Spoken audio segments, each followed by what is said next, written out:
அனைவருக்கும் வணக்கம். டோர்னமெண்டஸ் இந்திய கைட் வழங்கும் கற்க கசடர நிகழ்ச்சிக்கு தங்களை வரவேற்பதில் ஒரு மகிழ்ச்சி அடைகின்றேன். सबको सादर प्रणाम. टोर्नमेंटस हिंदी गाइड्स प्रस्तुति कर्क कसदर कार्यक्रम पर आप सबका हार्दिक स्वागत है. आज का कार्यक्रम है छंद शास्त्र. छंद शास्त्र अभी चालू है. वो कल छूट गया था थोड़ा. वो क्रमशः अभी चलता है. वो क्रमशः अब चल रहा है. वो कल के एपिसोड में मैंने आपको कहा था कि छंद कितने प्रकार के हैं, वे क्या क्या हैं. छंद 2 प्रकार के हैं. छंद के कारण भी मैंने आपको सिखाया, आपकी समझ में आ गया होगा. और छंद 2 प्रकार के होते हैं. एक तो वार्णिक छंद, दूसरा मात्रिक छंद. जहाँ पर कविता के चरणों में जहाँ पर वर्णों की गिनती हो, वर्णों की गणना हो, उसे वार्णिक कहते हैं. कविता के चरणों में जहाँ सिर्फ मात्राओं की गिनती हो, गणना हो, उन्हें मात्रिक छंद कहते हैं.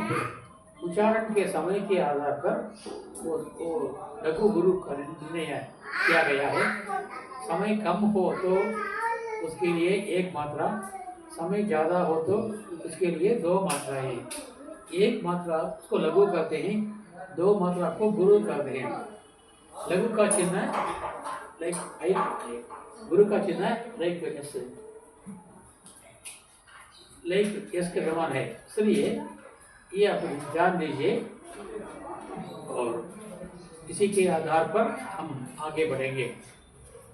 मैंने कहा था कल, क्या कहा था, वो इस प्रकार मैथ्स में सेट लैंग्वेज है. इस प्रकार मैथ्स में सेट लैंग्वेज है, इसी प्रकार हिंदी में छंद शास्त्र में वार्णिक छंद में गण का प्रयोग हुआ है. उस सेट लैंग्वेज में 3 नंबर्स होगा, 3 नंबर होगा, उसे सेट करते हैं अलजेब्रा ज्योमेट्री में. यहाँ हिंदी में जो गण जो है कुल 8 गण माने गए हैं. जैसे कि संगीत में सप्त स्वर हैं, स रि ग म प ध नि, स रि ग म प ध नि, सप्त 7 स्वर हैं.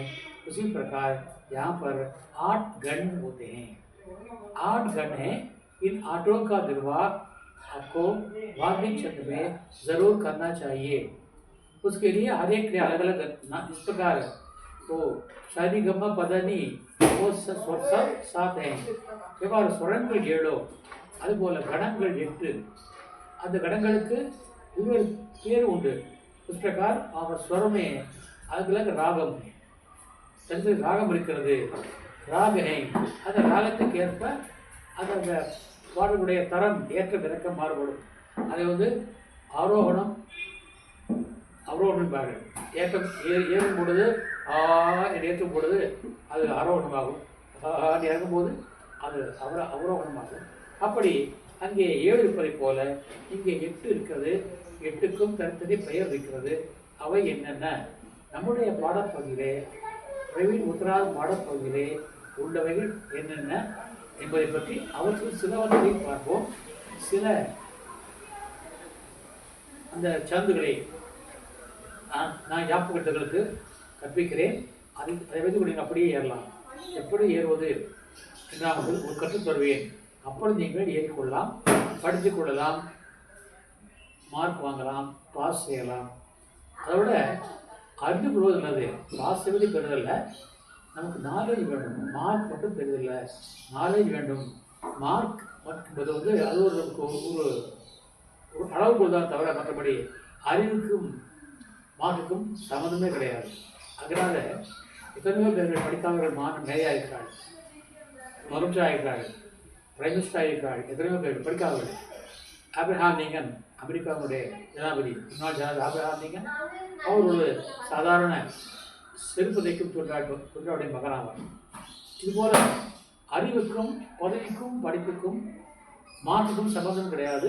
மார்க் என்பது ஒரு அளவுகோல் தான். இருந்தாலும் ஆகவே நீங்கள் இந்த யாப் இலக்கணம் சந்த் சாஸ்திரத்தை பற்றி நீங்கள் நன்றாக தெரிந்து கொள்ளுங்கள். சில வழிகளை குழுக்களை நான் உங்களுக்கு தருகின்றேன். அதை வைத்துக்கொண்டு நீங்கள் தொடர்ந்து நீங்கள் படித்துக் கொள்ளலாம். என்றால் நிறைய இருக்கிறது, அனைவற்றுக்கும் நேரம் பத்தாது. ரெண்டாவது, உங்களுக்கு நேரம் பரீட்சை நெருங்கிவிட்டது, தேர்வு நேரம் நெருங்கிவிட்டது, நிறைய படிக்க வேண்டியிருக்கும். ஆகவே இதை மட்டும் நீங்கள் கவனித்துக் கொண்டால் மற்றவற்றை படிப்பதை கவனம் செலுத்த இயலாது என்பதற்காக சில குறிப்புகளை, சில உதாரணங்களை தங்கள் தருகிறேன். அதை வைத்துக்கொண்டு மற்றதை நீங்கள் படித்துக் கொள்ளுங்கள். இப்பொழுது நான் गन आठ बोला था, मैंने कहा था गन आठ होते हैं, ये क्या क्या हैं, उनका नाम क्या क्या है, उनके लक्षण क्या क्या हैं, उनके लिए कितनी मात्राएं हैं, ये हम देखेंगे। पहला गण है नाम, गण, नाम, लक्षण, उदाहरण। पहला गण है यगन। उसे यगन करते हैं पहला। इसके लिए यगन के लिए एक मात्रा, दो मात्रा और दो मात्रा। जिस शब्द में एक पहले शब्द का अर्थ एक मात्रा हो, दूसरे का दो मात्रा हो, तीसरे का भी दो मात्रा हो, उसे हम यगन कहते हैं। दूसरा है मगन। मगन के लिए दो दो दो, सभी अक्षरों में, तीन अक्षरों में दो दो मात्राएं होती हैं, उसे यगन कहते हैं। और मगन कहते हैं तगन। दो दो एक, दो मात्रा वाले शब्द, दो मात्रा वाले वर्ण और दो मात्रा वाले वर्ण और एक मात्रा वाला वर्ण। और रगन दो एक दो, दो मात्रा एक मात्रा दो मात्रा। और जगन एक मात्रा दो मात्रा एक मात्रा। बगन दो मात्रा एक मात्रा एक मात्रा। नगन एक एक एक। रसगन एक एक दो।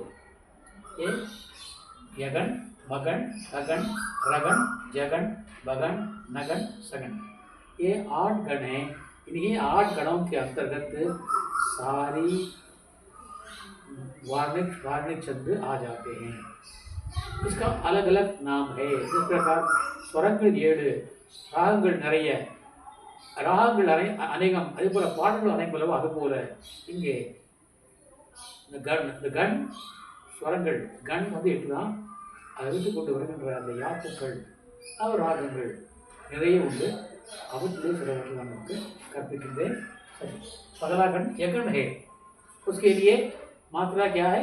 एक मात्रा, दो मात्रा, दो मात्रा। अच्छा, उदाहरण क्या है? वी माता, वी एक मात्रा है, माँ दो मात्रा है और ता दो मात्रा है। विमाता। सुजाता, सु एक मात्रा, जा दो मात्रा है और ता दो मात्रा है। तो और भी आप अपनी तरफ से शब्द बना सकते हैं। मैंने आपके लिए सिर्फ 2 का व्याकरण, 1 2 2 उदाहरण, विमाता, सुजाता। मगन 2 2 2, आजादी, आजादी, मेधावी, मेधावी। तगन 2 2 1, नाराज, नाराज। आवाज, आवाज। और रगन 2 1 2, आमला, आमला, कामना, कामना। 2 1 2। जगन 1 2 1, आमला, कामना। बगन 2 1 1, जवान, जवान। महान, महान। माँ 1, आ 2, ना 1। नगन 1 1 1, मानस, माना इस मानस। बगन 2 1 1, माँ ना इस मानस, नीरज, नीरज। नगन 1 1 1, कमल, कमल, कमल। नमक, नमक। सगन 1 1 2, विजया, विजया। प्रतिभा, प्रतिभा, प्रतिभा, प्रतिभा। इस प्रकार अगर गिनना हो तो आपको नीचे आप लिख सकते हैं 1 1 1 2 1 1 2 1, ऐसा वो उसका चिन्ह भी आप लगा सकते हैं, लगाना चाहिए। जब वो परीक्षा देंगे तो उसके मैं ऊपर आपको 2 1 1 निकाल करके उसको हमें समझाना चाहिए। मैथ्स में आंसर देना कोई बात नहीं है, लेकिन वो आंसर आपको कैसे मिला ये ப்ராசஸ் हमें दिखाना चाहिए। தமிழில் அதை வழி இருப்பார்கள், கணக்குக்கு விடை கண்டுவிட்டால் சரி, எப்படி அதுக்காக வழி வழி என்னது இந்த நோட்டு பாதிப்பு தான் இருக்கும். அது நாம் எழுதி காட்டணும். எப்படி நீ வந்து விடை கண்டுபிடித்தாய், அந்த வடிக்குத்தான் மதிப்பை தவிர விடைக்கு மதிப்பு இல்லை. ஆகவே அந்த வடியை நீங்கள் எழுத வேண்டும்.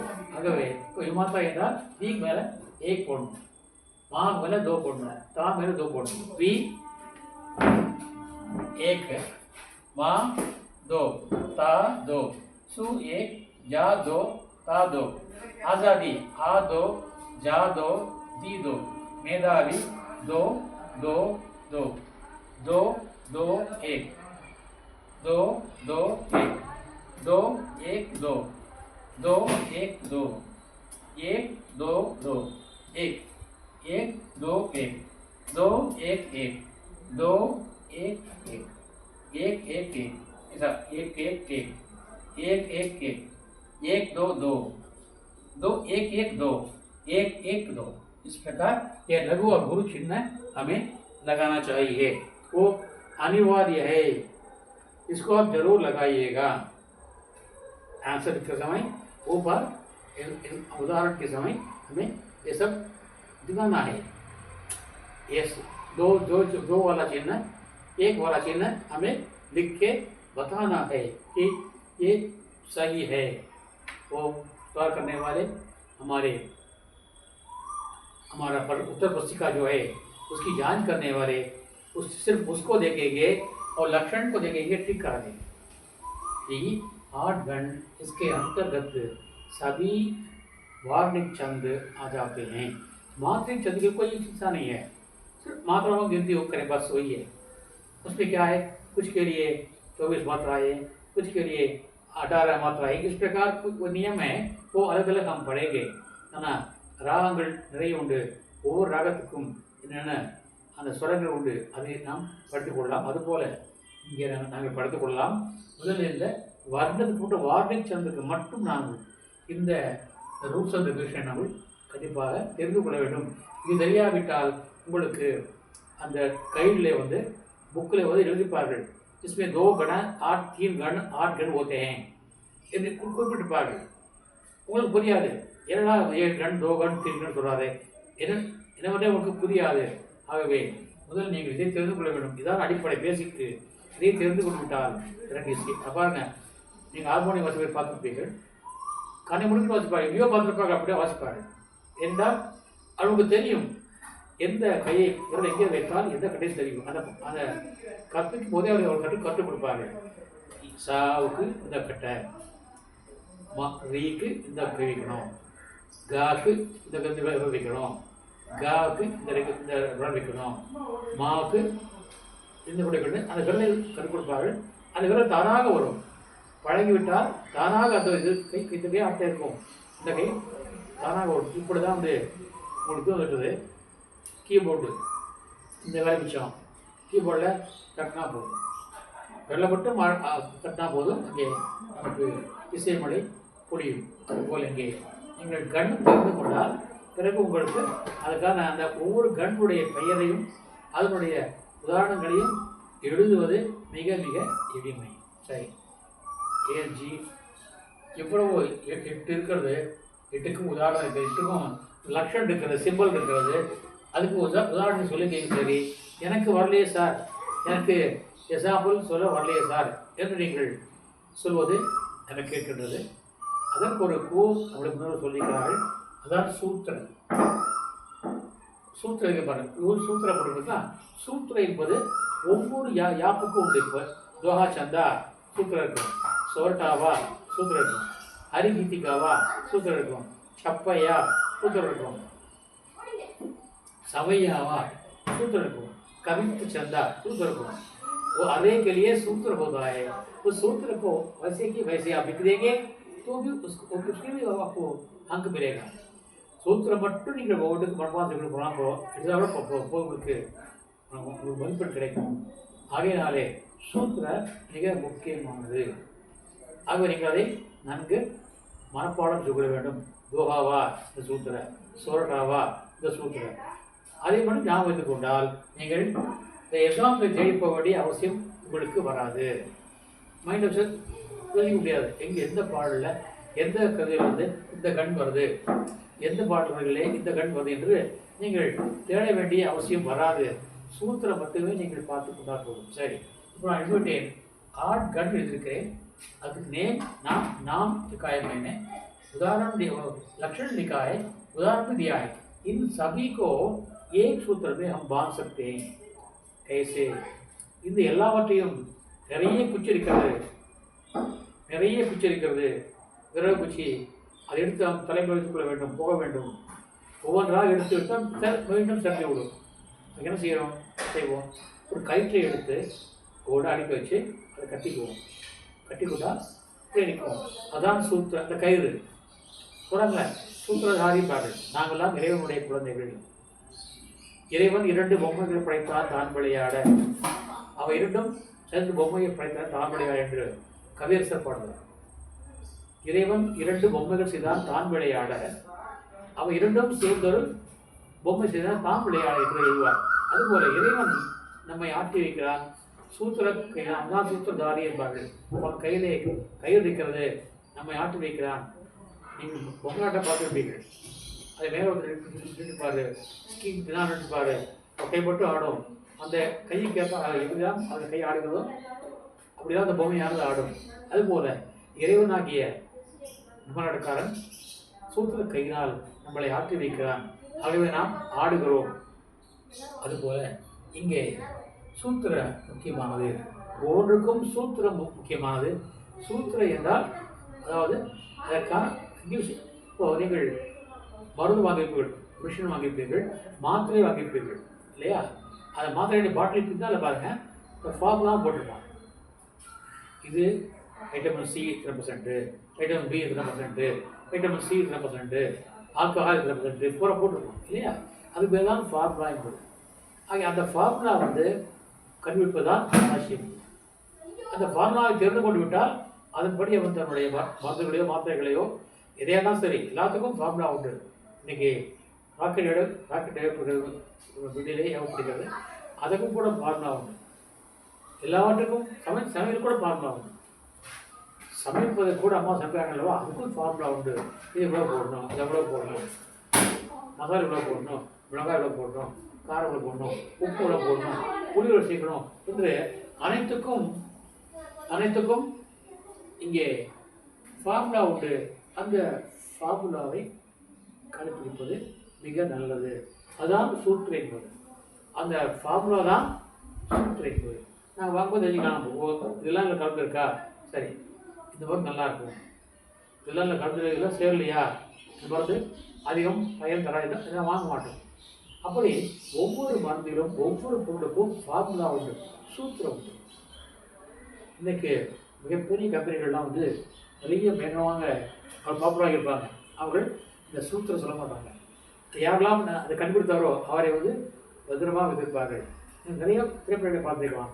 இது வந்திருக்கிறது, இந்த ஃபார்முலாவை கண்டுபிடித்தவன் என்று அவர்களை உள்ளுக்குள்ளேயே மூடி வைப்பார்கள். அதான் மூடி வைப்பார்கள். அப்படி ஏனென்றால் அந்த ஃபார்முலா வேறு யாருக்கும் தெரியக்கூடாது என்பதற்காகத்தான்.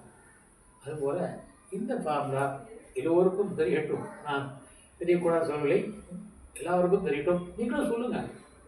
நீங்கள் உங்களுடைய நண்பர்களுக்கு, கூட படிக்கிறவர்களுக்கு, உன்னை விட சிறியவனா அல்லது உன்னை விட கொஞ்சம் அந்த அறிவு, அதாவது திறமை குறைந்தவனா, நீங்கள் அவங்களுக்கு சொல்லுங்கள். நீங்கள் என்றால் நீங்கள் சொல்கின்ற பொழுது உங்களுடைய திறமை வளரும். நான் எப்போ சொல்லியிருக்கிறேன், வெய்யே குருத்தையே வர்த்திதம். செலவு பண்ண அது அதிகமாகும். பணமானது செலவு பண்ண குறைந்துவிடும். இந்த கல்வி சொல்லமானது செலவு பண்ண அதிகரிக்கும். நீங்கள் எவ்வளவு கொடுக்குறப்போ அவ்வளோ பொருளுக்கு அதிகரிக்கும். ஆகவே நீங்கள் உங்களுடைய தோழர்களுக்கும் தம்பிகளுக்கும் சொல்லுங்கள். சரி, இந்த சூத்திரம் என்பது யமாதா ராஜபான் சல்கா. நான் இருக்கிறேன் யமாதா ராஜபான் சல்கா. ஏனென்றால் நான் இப்பொழுதே எழுதினால் நேரம் அதிகமாகும். அதுக்காக உங்கள் நேரத்தின் தேவையை குறித்து சமைக்காமுடிய படாய். ஆகவே நான் ஆல்ரெடியே எழுதிவிட்டேன். இதற்காக நேரத்தை செலவழித்து நான் எழுதி கொடுத்துருக்கிறேன். ஏனென்றால் தங்களோட நேரம் வந்து சேமிக்கப்பட வேண்டும். இருக்காங்க யமாதா ராஜபான் சல்கா. இந்த வீடியோவை மாணவர் மட்டுமல்ல பிரச்சாரகனும் பார்த்து கொடுப்பார்கள், ஆசிரியர் பிரபுக்களும் பார்த்து கொண்டிருப்பார்கள். ஆகவே அவங்களுடைய நேரம் மிக குறைவு. அந்த நேரத்தை நான் கணக்கிட்டு நான் ஆல்ரெடி நான் வந்து எழுதி வைத்திருக்கிறேன். ஏனென்றால் தங்கள் நேரம் எனக்கு முக்கியம், என் நேரம் எனக்கு முக்கியம் அல்ல. ஏனென்றால் நான் உங்களுக்கு ஒரு நாள் நான் கற்றுக்கொண்டிருப்பேன் 3 மணி நேரமாக திருநெல்வேலியிலே ஒவ்வொரு தேர்வும் பொழுதும் செமினார் வைப்பார்கள். அந்த செமினாரிலே என்னை அழைப்பார்கள். காலை 9 மணிக்கு ஆரம்பித்தால் மதியம் 2 மணி வரை தொடர்ந்து நடத்துவேன். கைவிடுகிறார்கள் 2 வரைக்கும் தொடர்ந்து நான் நின்று கொண்டே போர்டு கொண்டே இருப்பேன். ஒருவர் யாரும் சோர்வு அடைய மாட்டார்கள். நான் பெருமையாக சொல்லவில்லை, எங்கள் நண்பர்கள் தான் கேட்டு பாருங்கள். ஏனென்றால் அவ்வளவு அவர்கள் ஈடுபாட்டோடு கேட்டுக் கொடுப்பார்கள். கேட்க வேண்டும், நீங்கள் கேட்க வேண்டும். ஆகவே டக்குன்னு நீங்கள் இங்கே போன வேலை சொல்லிவிடக்கூடாது, முழுமையாக கேட்க வேண்டும். முழுமையாக கேளுங்க, எதா இருந்தாலும் முழுமையாக கேளுங்க. சரி, இங்கே ஜமாதா ராஜபான் சல்கா என்ன சார் அது? ஜமாதா ராஜபான் சல்கா நான் தங்களிடம் கூறிக்கிறேன். गण कुल 8 होते हैं, गण कुल 8 होते हैं। सही, इन गणों के नाम क्या क्या है? पहला गण है यगण। सूत्र देखिए, सूत्र में पहला अक्षर क्या है? या। सो यगण है। दूसरा वर्ण क्या है? मा है, मगन है। तीसरा क्या है? ता, तगन है। और चौथा क्या है? रा, रगन। पांचवा क्या है? ज, जगन। छठा क्या है? बा, बगन। सातवां क्या है? ना, नगन। और आठवां क्या है? सगन। अब नगन, बगन, यगन, मगन, नगन, रगन, जगन, बगन, नगन, सगन। हर शब्द में, हर वर्ण में उस गण का नाम है। देखिए, या में यगन है, मा में मगन है, ता में तगन है, और रा में रगन है, ज में जगन है, और बहा में भगन है, और ना में नगन है, और सा में सगन है। अच्छा, अभी गण का नाम आ गया ना, ठीक है। और दूसरा क्या है? हर गण के लिए अलग अलग मात्राएं, लक्षण, इसे हम क्या कहते हैं? लक्षण कहते हैं। मात्राएं है ना, क्या वो मात्राएं, उसकी पहचान सूत्र में कैसे हो? इसकी पहचान सूत्र में कैसे हो? जैसे कि अब यगन क्या है? 1 मात्रा, 2 मात्रा, 2 मात्राएं, 1 2 2 है ना। यगन के लिए 1 2 2। सूत्र में देखिए, उस यगन गण का पहला अक्षर, दूसरा अक्षर, तीसरा अक्षर ले लीजिए। पहला वर्ण, दूसरा वर्ण और तीसरा वर्ण। देखिए, यगन के लिए यमाता, या पहला, मा दूसरा, ता तीसरा। या माता, या के कितनी मात्राएं हैं? 1 मात्रा। माँ के लिए 2 मात्राएं, ता के लिए 2 मात्राएं। 1 2 2 आ गया ना, वहाँ पर आ गया ना। ध्यान से सुनिए, ये बहुत आसान है। अगर आप ध्यान ना देंगे तो मुश्किल है, कठिन है। बहुत आसान है। पहला अक्षर या है, दूसरा अक्षर माँ है, 2 मात्राएं हैं, तीसरा अक्षर ता है, 2 मात्राएं हैं। तो 1 2 2 आ गया ना ये मात्रा में। उदाहरण अगर नहीं आ गया तो इस प्रकार आप सूत्र का प्रयोग कर सकते हैं। हर छंद में, चाहे दोहा छंद हो, चाहे सोरठा हो, चाहे गद्य विलंबित हो, चाहे चप्पई हो, चाहे कुंडलिया हो, चाहे रोला हो, कोई भी हो, सूत्र का प्रयोग करेंगे तो सूत्र में ही उदाहरण भी आ जाता है। अच्छा, दूसरा क्या है? मगन। मगन के लिए क्या मात्रा है? 2 2 2। देखिए, माँ से निकालिए, माँ ता रा, माँ ता रा। माँ के लिए 2 मात्राएं, ता के लिए 2 मात्राएं, रा के लिए 2 मात्राएं। माँ ता रा, ठीक है ना। और तीसरा गण क्या है? तगन के लिए, तगन के लिए 2 2 1 तगन। ता से निकालिए, ता 2, रा 2, जा एक, तो लगन के लिए 2 2 1 आ गया। और रगन के लिए 2 1 2, रगन रा ज बा, रा 2 है, ज 1 है, बा 2 है, आ गया ना। 2 1 2, जगन 1 2 1, इसको आप ऐसा मत मानिए, आइए से ऐसा मत मानिए। जगन के लिए 1 2 1, जगन ज बा न, ज एक मात्रा, भा 2 मात्रा, न एक मात्रा, बगन। और नगन के लिए एक ना ना स ल, नसल, ना स ल, एक एक के। सगन के लिए 1 1 2, सा सा ल गा, सा 1 ला 1 गा 2, बस। उसी सूत्र में ये सारे 8 गण आ गए। इन सारे 8 गणों के लक्षण, मात्राएं आ गए, उदाहरण भी आ गए। जमाता का जुबान सरदार, इसलिए याद कर रखिए, याद कर लीजिए। पुराने जमाने में जब कागज के बिना मुनिगण आश्रम में पढ़ाते थे तो ऐसे ही सूत्र के द्वारा ही सभी को पढ़ाते थे। आजकल आपके हाथ में किताब है, नोटबुक है, सब कुछ है, लेकिन पुराने ज़माने में वैसा नहीं था। जब हमारे बाप दादा पढ़ते थे उस समय उनके पास किताब नहीं थी, कापी नहीं थी, स्लेट नहीं थी, पेंसिल नहीं था, कलम नहीं थी, कुछ नहीं था, सिर्फ रेत में हाथ से लिख करके पढ़ते थे। हर एक बच्चे के सामने रेत का ढेर होता था, उसको क्या है समतल कर रहे थे, उसमें लिखते थे। उसी के पहले क्या था, सिर्फ सुनते थे। गुरुजन पढ़ाते थे, छात्रगण सुनते थे, याद करते थे, दोबारा करके उसको जबानी सुनाते थे। जब मैं प्राइमरी स्कूल में पढ़ता था, 3rd स्टैंडर्ड 4th स्टैंडर्ड पढ़ता था, उस समय भी जितने भी पद्य हैं वो किताब में, पोर्शन में जितने भी पत्र हैं, उन सभी पद्यों को हमें रटना पड़ेगा। अगले दिन आकर के हमको सुनाना पड़ेगा। हर बच्चे को, हर छात्र को हम सुनाएंगे, इसलिए हमें याद है, इसलिए हमें आज भी याद है। जब मैं 3rd स्टैंडर्ड में पढ़ता था, 4th स्टैंडर्ड में पढ़ता था, वो श्लोक है आज भी मुझे याद है।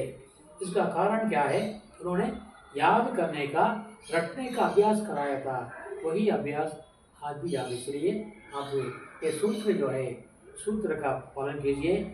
हर शब्द के लिए सूत्र है, मैं आपको लिखूंगा, कुछ चंद आपको लिखूंगा, अगले एपिसोड में आपको कुछ चंद का उदाहरण आपको दूंगा। उसके बाद आप इसके आधार पर अपनी किताब में से पढ़ लीजिए।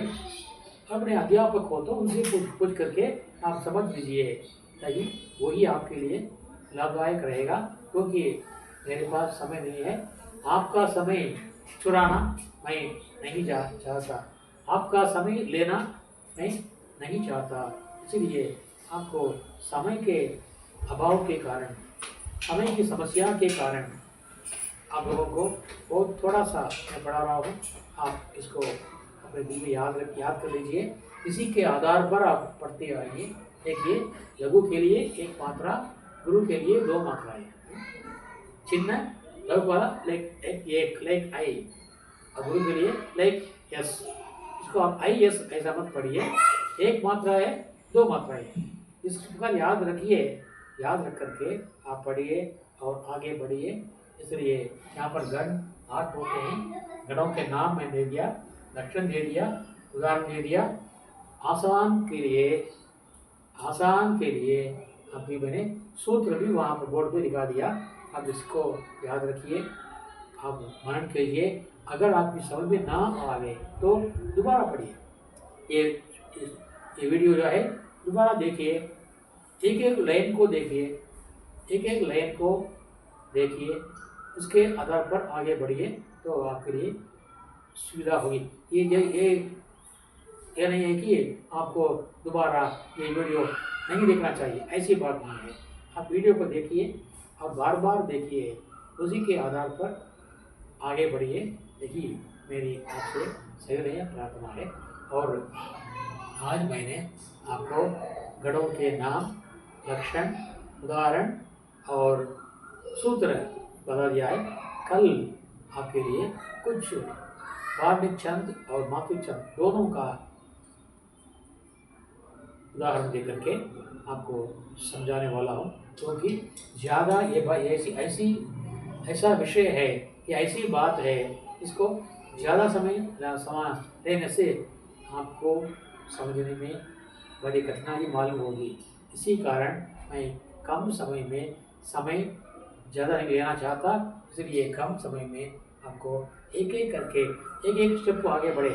धीरे धीरे रे मना, धीरे सब कुछ होए, नारी सिंचे 100 घटा, ऋतु आए फल हो। इसी का मैं पालन करना चाहता हूँ। कल एक आपके लिए उदाहरण दूंगा और एक एक करके आपको आगे बढ़ाऊंगा, क्योंकि आपको समय का अभाव है। एक सप्ताह बाकी है, उसके अंदर आपको पूरा पढ़ना चाहिए। इसी को ध्यान देते हुए मैं इसी के साथ आज का ये भाषण मैं समाप्त करना चाहता हूँ। कल इसी छंद शास्त्र के आधार पर कुछ उदाहरण, नाम, सूत्र लेकर के आपसे मिलूँगा। तब तक के लिए आपसे विदा लेने के लिए आपकी आज्ञा चाहने वाला आपका सेवक आर सुंदरराजन, तमिलनाडु। आर सुंदरराजन, तमिलनाडु। அடுத்து நாளை ஒரு புதிய திரைப்படம் தங்களை சந்திக்க விடைகிறேன். அதுவரைக்கும் வணக்கம் கூறி விடைபெறுவது தங்கள் அனுமதியோடு வணக்கம் கூறி நன்றி கூறி விடைபெறுவது தங்களின் ஊழியன் அன்பன் ஆர் சுந்தரராஜன், தமிழ்நாடு. நன்றி, धन्यवाद. நன்றி, धन्यवाद. நன்றி, धन्यवाद. जय हिंद.